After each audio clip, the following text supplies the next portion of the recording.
Well, he's a wonderful character, a very lovable character, there's no doubt about it. Wherever he's around, something always happens. So, come on, Dickie. What time is it? The Dickie Bird clock there, look at it, right time, Harry. I always remember the first test, Harry.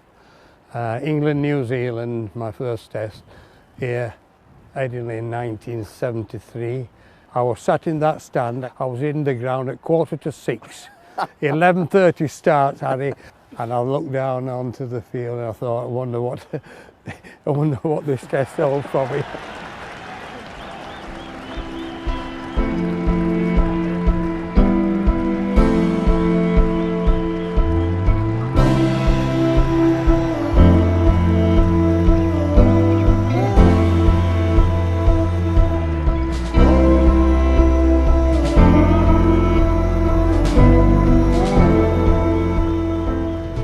Dickie, my dear friend, when did you know you could lake a bit? I think, well, going back to my early days with Michael Parkinson and Geoffrey Boycott, myself at Barnsley Cricket Club, and it's just amazing. I remember Parkinson, Michael, he sat with us, on me, him and Geoffrey Boycott on the boundary edge. We were all youngsters, and Parky said to us, I wonder what life holds for us, I wonder what's in store.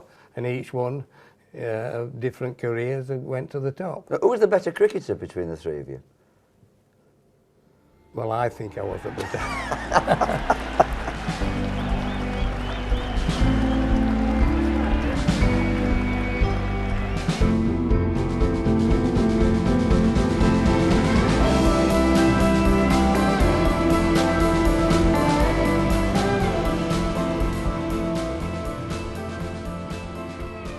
Yeah, my father worked in the coal mines, the Barnsley coal mines. He went down the mine when he was 13 years of age. And he retired, he come out of the mines when he was 65. He used to get bathed and have his dinner. There was a little park at back of my statue where it is in Barnsley. It's still there, that little park, across from the Barnsley Chronicle offices. He used to ball at me, cricket and football. He used to ball at me all day. He used to, then if that were cricket season when I was a little lad, then he'd get a football in winter and he'd play football with me all day. And I've a lot to thank my father for, and my parents for where I am today.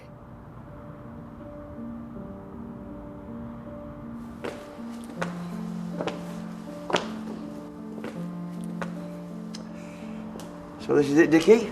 Yorkshire Cricket? Yeah, home of Yorkshire County Cricket Club. When did Yorkshire notice you? I think the first noticed me when I was 17, when they invited me to the Yorkshire Nets. Oh, bet that was a really terrifying experience. Well, it was a marvellous experience. I always remember, because there's been some great players walk through these gates at Headingley, and it was a tremendous occasion for me to walk through the gates at Headingley. Chest used to stick out, and you used to ooze with confidence. And I always remember my first net. Arthur Mitchell said, "What does that do, lad?" I said, "Well, I'm a batsman, Mr. Mitchell." He said, "I'll tell you whether I'm a batsman or not." He said, "Pad up and go in that net." And who should be bowling in that? And it was Bob Appleyard, one of the best of his time. Absolutely. Johnny Wardle, slow left arm, spin bowler, one of the best ever. And of course the greatest, F.S. Truman, Freddie Truman. I went to the net, and for 15 minutes I never laid bat and ball. I played back to Truman and all that went out of the ground. I played forward to Johnny Wardle, he bowled me a Chinaman, it pitched out off stump, knocked my leg out of the ground. Bob Appleyard bowled me an off spin, I played forward, clean ball off the middle. And for 15 minutes, 20 minutes, I never laid bat and ball. I come out of the net dejected and down. And Arthur Mitchell said, "Well, lad," he said, if they're going to play like that, they better not come here again," he said. But he must have seen something in me, because I kept going back. And eventually I got to the Yorkshire second team. I've met the Queen so many times, but I think there's one occasion what stands out. I was sat here one November day, miserable, bitterly cold outside, and the phone rang. And I answered the phone, and the voice on the phone said, "This is the master of the household ringing from Buckingham Palace. I have been commanded by Her Majesty the Queen to see if you are available, Mr. Bird, to have lunch with her on such and such a date." Well, I thought someone would take Mickey out of me. I said, "If I've been invited to have lunch with the Queen at Buckingham Palace, sir, I'll walk it from Barnsley to London." And I thought, well, I better be early. And I think I arrived outside Buckingham Palace, the gates, at 8 o'clock in the morning for 1:45. I thought, oh dear. I went to the gates, the palace gates. I showed my passes. They said, "Well, you're a bit early, Dickie. We've got to have the changing of the guards, and we can't stop that for Dickie Bird."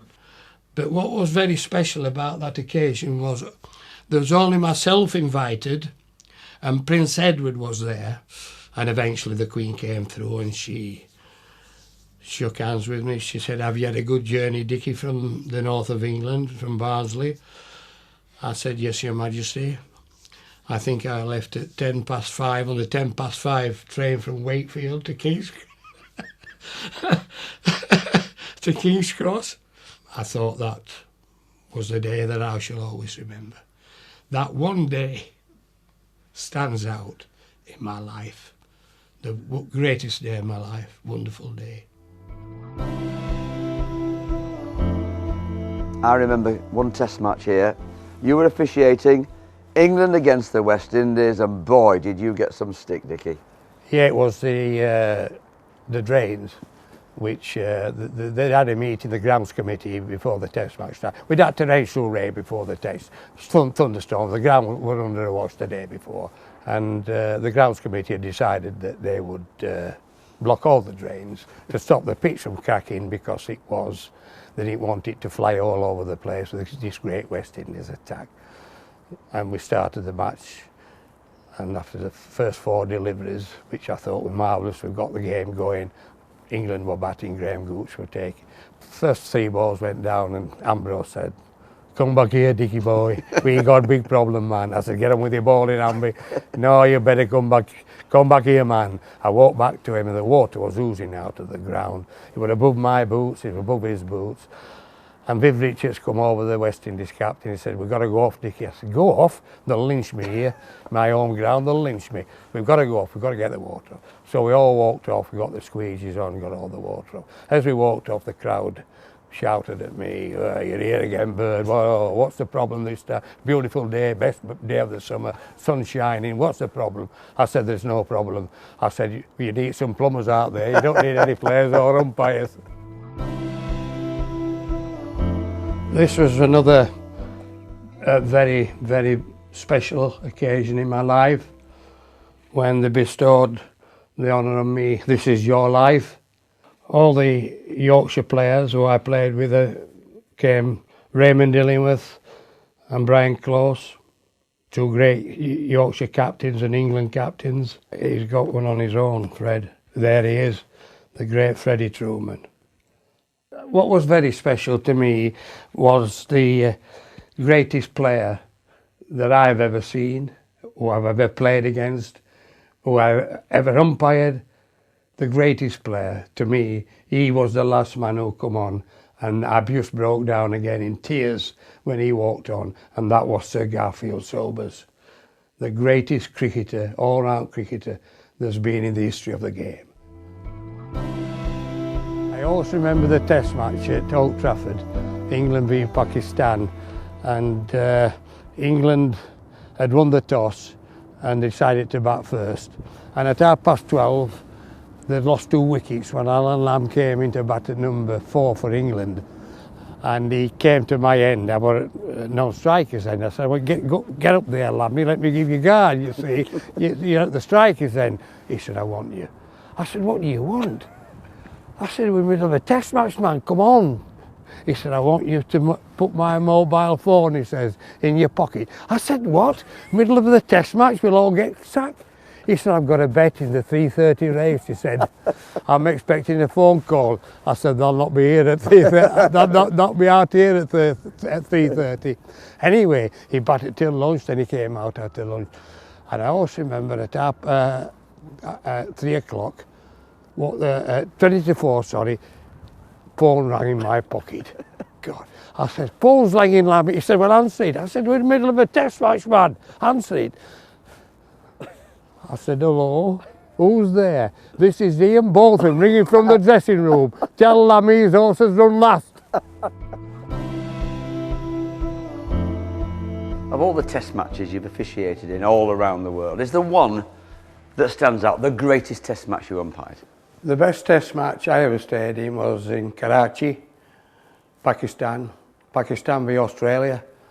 And it got right to the end of the test match. The ball was turning square, it was bouncing. Australia, the Gration weren't playing, and a chap called May who bowled off spinners. It was turning square. It got to the end of the test matches when Pakistan needed 69 to win, and the last man came to the wicket. All the Aussies said to me, it's all over now, Dickie, just a matter of time. And I saw the finest test knock I've ever seen by Inzamam Holak. He scored 138 not out. And the last man came to the wicket when they needed 69 to win. This was Pakistan. And Mushi, what last batsman, Mushtaq Mohammed, he couldn't hold a bat. Didn't know which way, no idea. He'd never got a run in his life. And Inzamam said to him, you've won balls to stop. I don't give a damn how you stop it, but stop it, then leave it to me. He stopped it. I don't know how he stopped it. Some shame won. And then Inzi said, leave it to me. And they knocked him off. They got the 69 to win the test match. Inzamam, tremendous innings. It blocked one, hit the bad ball for 4, end of the over, come one, and he got them. Finest test match I've ever seen. I've travelled all over the world. Cricket has given me a wonderful, wonderful life, a great career, but it was always nice wherever I was, India, Pakistan, Australia, West Indies, New Zealand, and it was always nice to come back, to Barnsley and walk down my pathway to my back door, put the key in, turn the lock, and I used to think, I'm back home. I'm back home in Barnsley. Finest little town in the world. Wonderful people, salt of the earth people, down to earth people. What they have to say, they'll tell you to your face, never go behind your back, and that's why I admire them so much. And I still live in I was born and bred in Barnsley. I still live in Barnsley. And they'll take me out from this home, from my home as I'm in now in Barnsley, in my coffin. That'll be it.